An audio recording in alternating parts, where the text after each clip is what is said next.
Hello, everyone. I'm Felicia Shakiba, and you're listening to the CPO Playbook Podcast. Join me and my guests as we feature insightful conversations with HR leaders, people scientists, and executives from diverse industries and functions, offering valuable perspectives on the future of work.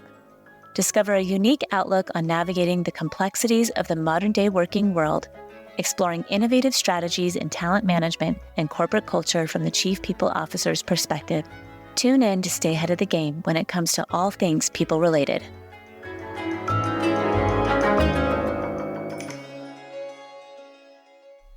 Some of the greatest challenges organizations face are during periods of explosive growth. Scaling a company at breakneck speed is a formidable task, and businesses experiencing rapid expansion often grapple with a critical conundrum: how to swiftly onboard a substantial workforce without compromising their unique culture and operational efficiency. In some cases, this entails hiring thousands of new employees within a single year. There's additional pressure when anticipating IPO readiness within a tight timeframe, an extra layer of complexity to the equation. Today, we explore these challenges in depth and uncover the innovative strategies and operational excellence frameworks employed by Paper, a remote online tutoring solution for students, and San Francisco-based giant Airbnb, when they successfully navigated this turbulent terrain as they IPO'd in 2020. Q, welcome to the show. We're excited to have you here. Thanks for having me. Q, to provide our listeners with some context, could you share your role and challenges you were faced with at Airbnb during the period of rapid growth and the role that you're in today? Yeah, I'll start with today. So I'm currently the Chief People Officer and Communications Officer at Paper, which is a Series D education technology company with a mission to reduce the inequality gaps in public education in K through 12 in the US. And my scope ranges from all aspects of HR, including recruiting, to internal communications, public relations, and external communications as well. I've been at Paper for about 7 months. Prior to that, I was at Airbnb for almost 5 years, and I had a variety of roles there, but two of the more distinct roles are, one was I was the global head of people operations, which included setting up an operational framework for our people function. And more recently, in the last year, I also was responsible for leading our Live and Work Anywhere Center of Excellence, which was Airbnb's Future of Work program. And I would say the common theme across both of those in terms of challenges is how do you keep up with growth or shrinkage or reductions, whichever way you look at it, because at both organizations that I'm at right now, both have experienced tremendous growth and then tremendous corrections or reductions in force as well to make sure we keep up with the current state of the land. So keeping up with the ebbs and flows, but it's not just hypergrowth anymore. It's hypergrowth and optimization on the other end as well. And then really trying to understand what your employees need so you can build something that's relatable and goes through from there. When trying to get headcount right, meaning rapid growth, rapid shrinkage, as you might refer to it as, walk me through the game plan, the goals, and how big is and was the people ops team during time at Airbnb and at Paper today? Yeah, so when I joined Airbnb in 2018, we were just shy of 3,000 employees, so call it 2,800-ish. And we were in a period of intense hypergrowth, and we reached almost 7,500 people, so roughly 2.5, 3x in 11 months after I joined. So that was a period of extreme hypergrowth. The people ops team when I joined Airbnb was just 2 people, 2 fairly junior people. What that meant was there was no operational rigor and consistency in the people function, because when you don't have a people ops function, everyone is doing operational work, from HR business partners trying to do entries into HRISs to helping with leaves. And when it's not kind of done in a streamlined way, it's not consistent and it's not efficient use of time for people that, for example, HR BPs want to and need to focus on the business. So Airbnb was, the first year was hypergrowth. That was 2018 to 2019, going right into 2020, around March of 2020, when the world kind of stopped on all of us. It unfortunately halted Airbnb's business significantly in Q2 of 2020 with travel slowing down across the board. And that in turn led to our pretty big 25% reduction globally in May of 2020. So I was leading that process as well. And then I would say the few years after that, we went through the reduction 25% in May of 2020. And roughly 6 to 7 months after that, in December of 2020, we turned the business around and had a successful IPO. And the people ops team, when I started, as I mentioned, was 2. At this point, it was probably 25, 27 people globally, because we had operation in 30 countries as we grew. And then the last few years was really just setting up future work, incubating various programs that were typically not done by HR. And sometimes you got to kind of experiment and see what sticks. So that was Airbnb. It started off with 2 people. By the time I left, I think my kind of remote work and live and work anywhere team was about, I think, 40 to 45 full-time employees and over 100 vendors. So pretty large team. And yeah, that was the journey at Airbnb. It was the full cycle, if you will, from hypergrowth to reduction to turning around the business to having a successful IPO to trying to figure out what our future work stance was and coming out of that with a program that was very relatable, not just to our employees, but to the world at large as well, in terms of adoption and impact on the business model. And you mentioned the need to hire thousands of new employees within a year. What were the key elements of your recruitment strategy, and what measures did you put in place to ensure you found the right fit? So I would say as you grow in hypergrowth, one of the things that we were very cognizant and intentional about was we wanted to grow quick, but we also wanted to put the right checks in place to make sure that we don't dilute alignment to our values and in turn our culture with future new hires. So one example of things that we did was we had in the interview process, we have 2 interviews that are internally referred to as core value interviews. You can think of just culture fit interviews. And every single candidate at Airbnb who got hired would go through these 2 additional interviews for culture fit, with the kicker here being that if they did not pass those culture interviews, they were not hired. It was an intentional checkpoint. And the other important thing to note is the culture fit interviews were done by individuals that were not part of the function you were being recruited for. So for example, my culture fit interviews, I think it was 1 engineer and someone else in the product team, I believe. So it's not like they could talk to me about HR or people operations. They were truly trying to talk to me about the culture. So that's just one example of a checkpoint. The other checkpoint was more operationally. How did we build the tools and the systems and to do this in a streamlined fashion? For example, when I joined, the weekly start classes used to be 7 to 8 individuals a week. A year after I joined, the start classes were over 100 a week, right? So how do you do the back-end operations in a streamlined way so that when a new hire shows up, they have the right system set up, they have the right equipment so that they can actually have a good onboarding experience? Because if you have the right onboarding experience, it sets you up for success, both for the organization and the individual involved. So I would say from culture fit interviews to core operational systems streamlining were what got us to that point of making sure that we could try our best not to dilute the culture per se. As you mentioned onboarding, we know that that's critical for new hires. And can you tell me a little bit more about that? Like what approaches or practices did you implement to enhance the onboarding experience? So one was from an infrastructure standpoint, as I just kind of talked about. So in terms of operations and systems. The second was we continued to double down on a high-touch onboarding experience for all our employees, despite the fact that it was going to take a lot more work to do hundreds of employees versus 8 or 10 employees. And we implemented things like in 2019, we would fly any new hire that started globally into our SF headquarters on a weekly or bi-weekly basis so that there was a sense of unified onboarding experience and people got to experience what our headquarters was like and who we truly are. It comes down to not letting loose and thinking, okay, now you have 100 people, it's going to take so much more work to do a high-touch onboarding experience, to saying, no, this is a process. This is a point in the employee journey that's onboarding that is very critical to the long-term success for both the individual and the organization. So we continued to double and triple down on that.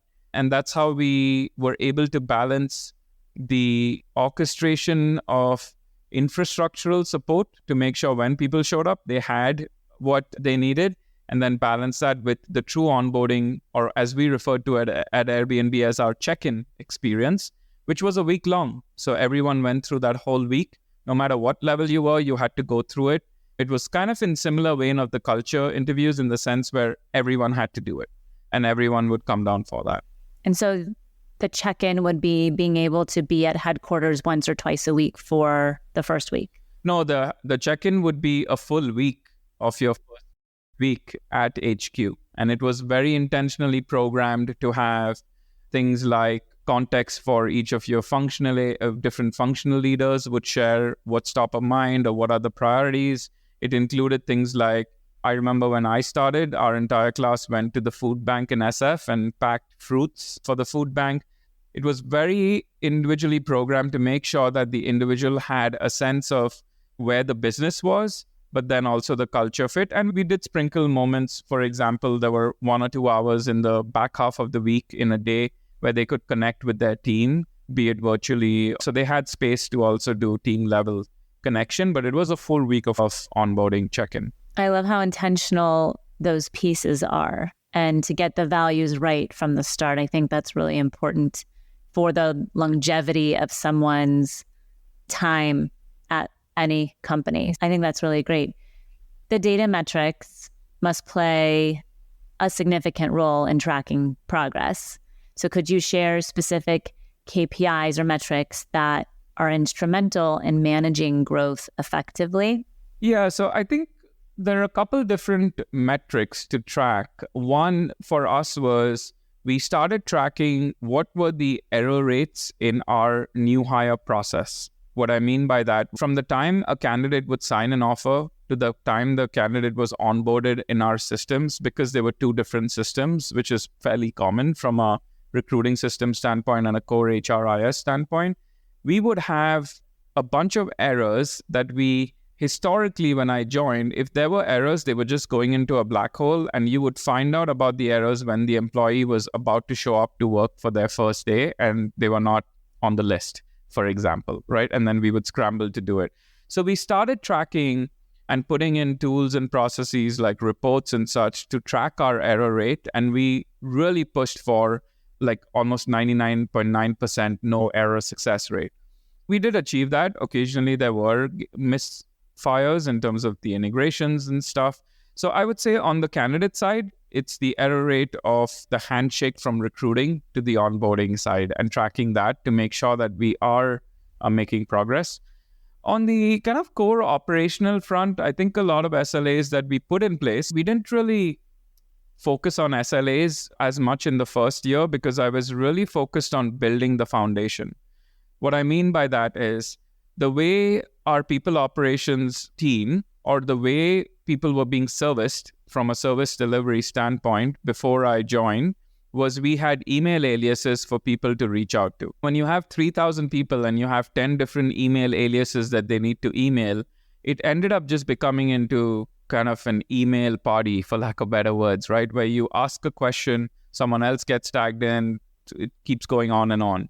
So one of the things when I refer to as we wanted to set the foundation before we could track metrics, which I think is really critical, is we set up a ticketing tool in our first year along with a knowledge base for people to self-serve the content they needed. And only if they could not find it at that point in time, they could reach out for help in a very streamlined manner through a back-end ticketing tool that took care of all the routings between teams and the sausage making, if you will, that honestly the employee doesn't care about and doesn't even need to see. They really just want a simplified answer for what they have asked.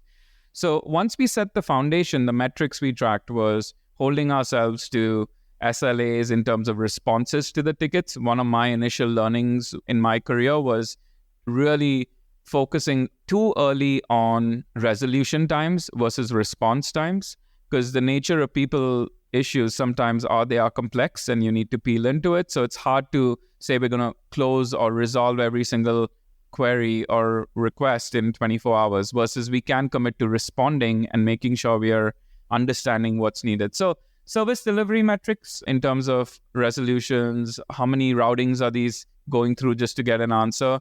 On the self-service front, I would say we also track metrics like if we are releasing a knowledge base for employees to self-serve content, are they being used? Is the adoption or the page views, are they being used at all?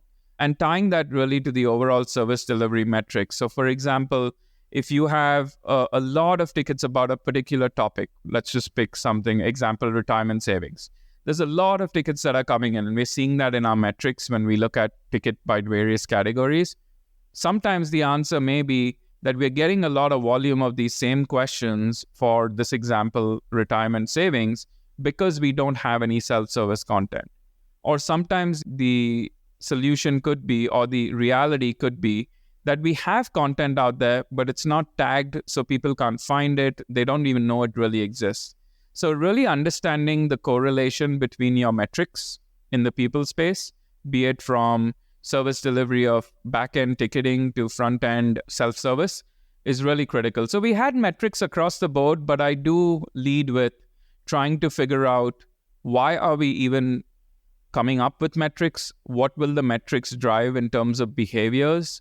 Because early on in my career, I was perhaps too focused on metrics, and now I let the metrics follow the foundation and the why, if that makes sense. It does make sense. And I think that was really insightful to talk about. It's not just about the resolution, it's about actually peeling away at a problem that may not get solved right away, but that action and being able to communicate well and quickly with a new hire, I think is really interesting. So, or even just the employee base, right? Yep, exactly. So managing first-time managers can be challenging during hypergrowth phases as well.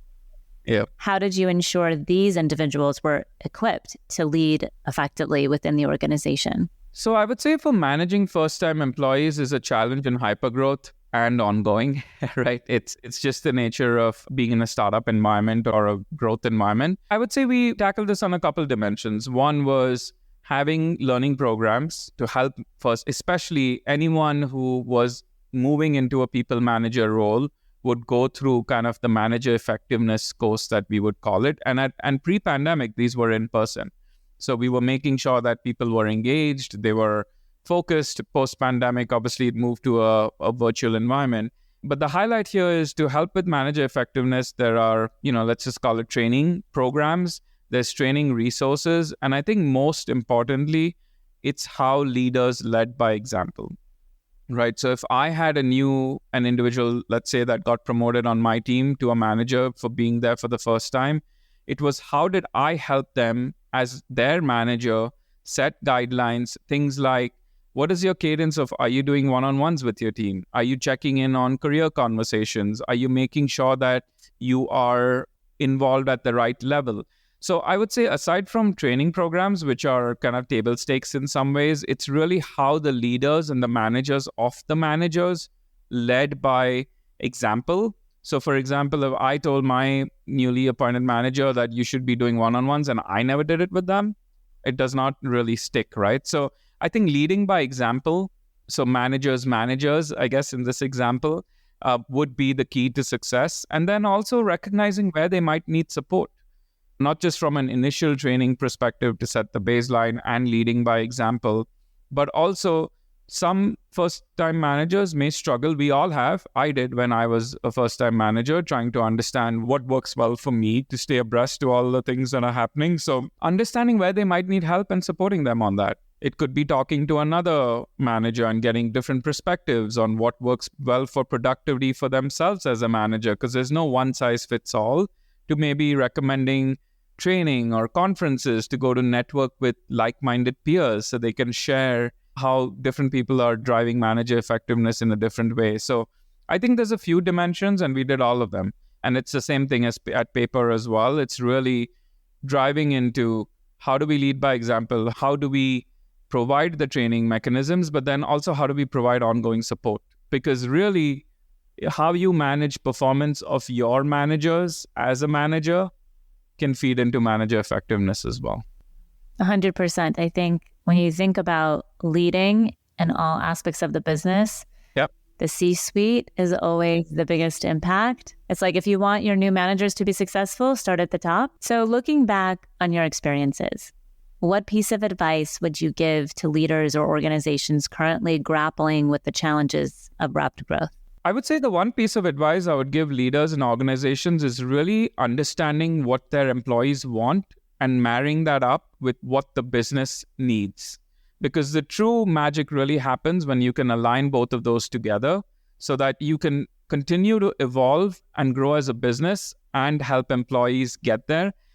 The second one I would say is, I have a quote that I read. It's not my quote, but I read this like a decade ago and it stuck with me. And it goes something along the lines of, if you want to be liked, don't be a leader, go sell ice cream. And it really stuck with me because I think the advice I would give leaders is, if you are trying to be liked by everyone, you will probably not succeed. You have to be the barrier to help people understand that it's not always what they want that you can give them. And honestly, that's how you drive and influence change in behaviors, by not just blindly trying to give in. So that's what I would say. Don't strive to be liked 100. It's okay if you're not liked 100% of the time, because to drive change, it's hard to get to that state. Absolutely. I completely agree. And I think that I remember when I was working for a company, it was 100,000 employees, and I had so many stakeholders and there were so many different parts of the business. But I knew that if I was trying to get everyone satisfied, I would fail. Yeah. So I think you're spot on with that advice. And I hope a lot of people hear it and carry it with them through their journey. So thank you for being here. Yeah, sure. Thank you for having me. It was a pleasure.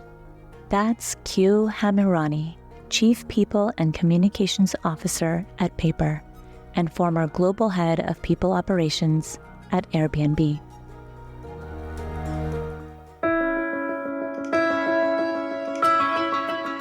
If you like today's podcast, we have more podcasts on innovative HR strategies, talent management, organizational culture, and more, and how to navigate the complexities of modern-day HR.